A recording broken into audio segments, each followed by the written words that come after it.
I should have known something was wrong the moment I woke up drenched in sweat, my heart pounding as if I'd just run a marathon. But it wasn't just the nightmare that shook me, it was the feeling that followed, the unmistakable sensation that I wasn't alone in my own room. My name is Tunde, and for most of my adult life, I lived like a king in Lagos. I had a good job, money to burn, and women at my beck and call. My friends called me a playboy, and they weren't wrong. I had a reputation for chasing anything in a skirt. I wasn't proud of it, but I never thought it would come back to haunt me until it did. It started a few months ago on a Friday night. I'd had a long day at work and decided to stop by one of the lounges on the island. The place was buzzing as usual, expensive drinks, loud music, and beautiful women. That was where I saw her. She was sitting alone at the bar, her skin glowing under the soft lights, her eyes dark and mysterious. I couldn't resist. I approached her with my usual charm, and to my surprise, she seemed genuinely interested. Her name was Adaora. She spoke softly, almost shyly, and I found myself drawn to her in a way I hadn't felt with anyone else. By the end of the night, she was in my car, and we were headed to my apartment. That night was intense. There was something different about her, something I couldn't quite place. She was intoxicating, and I felt like I was under her spell. But when I woke up the next morning, she was gone. No note, no text, nothing. Just the faint scent of her perfume lingering in the air. I brushed it off. Women left without saying goodbye all the time. But then the dream started. At first, they were vague, dark forests, strange whispers, and shadows that seemed to move on their own. Then they became more vivid. I saw Adaora standing in my room, her eyes pitch black, her voice echoing in my head. "You can't run," she'd say. "You can't hide." I tried to ignore them, but things only got worse. My businesses started to crumble. Deals that had seemed like sure bets fell through, clients stopped returning my calls, and my accounts began to dry up. It felt like my life was unraveling before my eyes. Desperate, I confided in my older brother, Connor. He was the religious one in the family, always talking about prayer and spiritual battles. He didn't even hesitate. "You need to see someone," he said. "This isn't ordinary." Connor took me to see Mama Chidinma, a spiritualist in our neighborhood.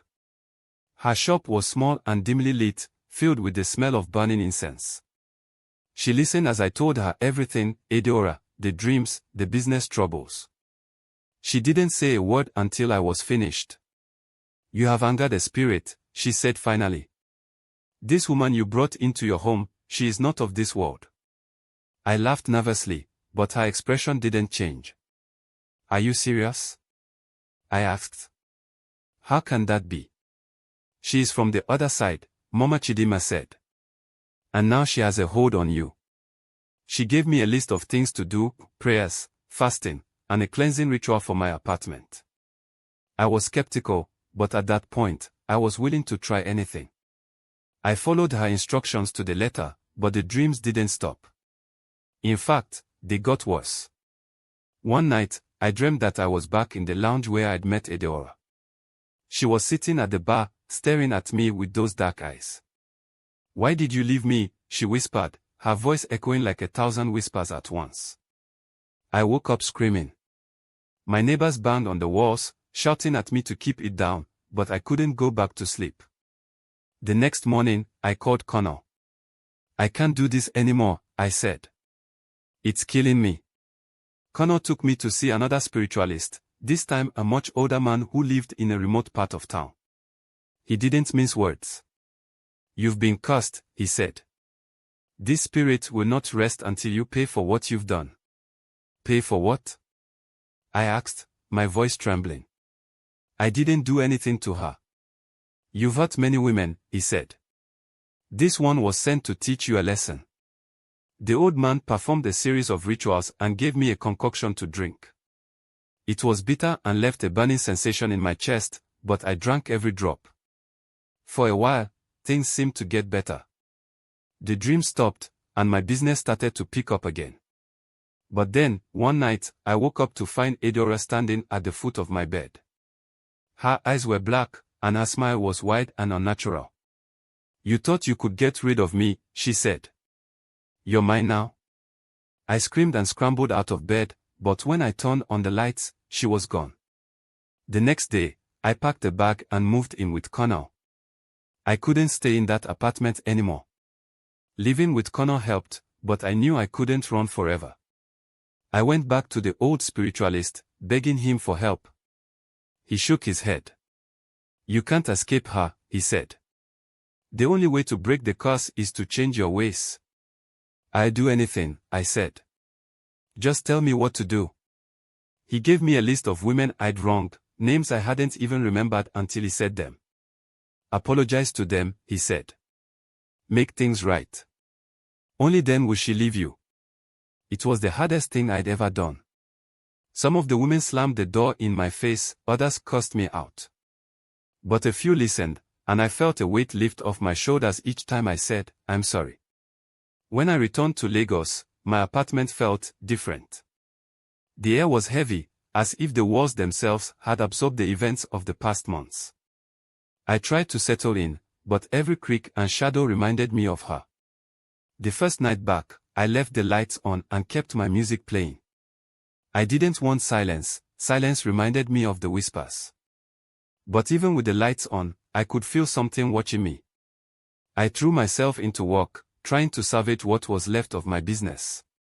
Surprisingly, things started to improve. Contracts that had stalled were finalized, and payments I thought were lost began trickling in.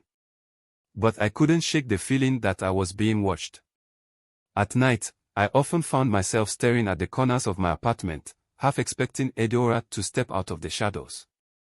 Mama Chidima came to check on me one afternoon. She brought some herbs and a bottle of anointing oil, insisting I cleanse my apartment. "The spirit may be gone, but the energy lingers," she said. I followed her instructions to the letter, burning the herbs and sprinkling the oil in every corner of my home. That night, I slept soundly for the first time in months. But it didn't last. A week later, I had another dream. This time, I wasn't in a forest or my apartment, I was in the lounge where I'd met Adaora. She was sitting at the bar, staring at me with those pitch-black eyes. "You may have escaped me, but you never escape yourself," she said. Her voice echoed like a gong, and I jolted awake.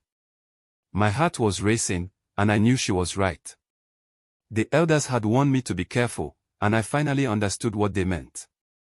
It wasn't just about avoiding strange women or mysterious encounters, it was about changing who I was. I stopped chasing fleeting pleasures and began focusing on building meaningful relationships. Adaora had left me, but she'd also left a lesson I couldn't ignore. Lagos is a city full of life, but it's also a city full of mysteries. And some doors are better left unopened.